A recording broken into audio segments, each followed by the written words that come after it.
President Donald ট্রাম্পের দ্বিতীয় মেয়াদ শুরুর পর জানুয়ারি থেকে মার্চ মাসের মধ্যে রেকর্ড সংখ্যক মার্কিন নাগরিক ব্রিটিশ নাগরিকত্বের জন্য আবেদন করেছেন।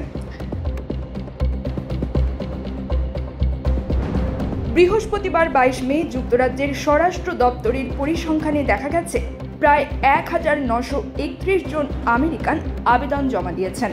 এই সংখ্যা 2004 সালে রেকর্ড শুরু হওয়ার পর থেকে সর্বোচ্চ এবং আগের প্রান্তিকের তুলনায় 12% বেশি। মাছে ভাতে বাঙালি, আর সেই মাছ পেতে আসুন লন্ডন ফিশ নেটে। জি হ্যাঁ, ইস্টহ্যাম পুরাতন টাউন হলের সন্নিকটে আপনার প্রিয় মাছের সম্ভারে ভরপুর।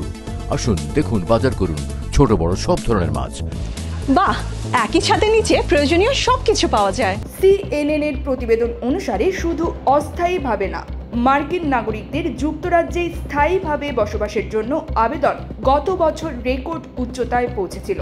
2024 সালে 5500 জনেরও বেশি আমেরিকানকে ব্রিটেনে স্থায়ী মর্যাদা দেওয়া হয়েছিল, যা 2023 সালের তুলনায় 1/5 বেশি। ব্রিটিশ নাগরিকত্বের জন্য আমেরিকানদের আবেদন শেষবারের মতো বেড়েছিল 2020 সালে, ট্রাম্পের প্রথম প্রেসিডেন্টের মেয়াদের সময় এবং কোভিড-19 মহামারীর সময়।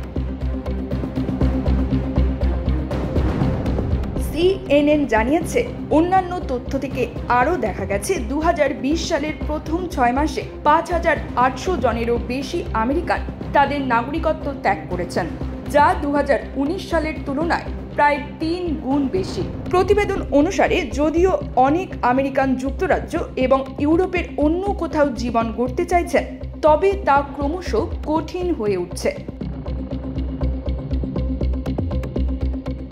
ব্রিটেনের প্রধানমন্ত্রী কিয়ার স্টারমার গত সপ্তাহে বলেছিলেন, সরকার বৈধ অভিবাসীদের জন্য প্রয়োজনীয় বিষয়াদি আরও কঠোর করবে, সেই সঙ্গে নতুনদের নাগরিকত্ব আবেদন করার জন্য অপেক্ষার সময় বাড়িয়ে দেবে।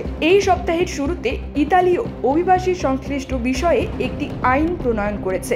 দেশটি ইতিমধ্যে ইউরোপীয় ইউনিয়নের বাইরের নাগরিকদের জন্য ভিসা নিয়ম কঠোর করেছে। News desk, UKBD Times.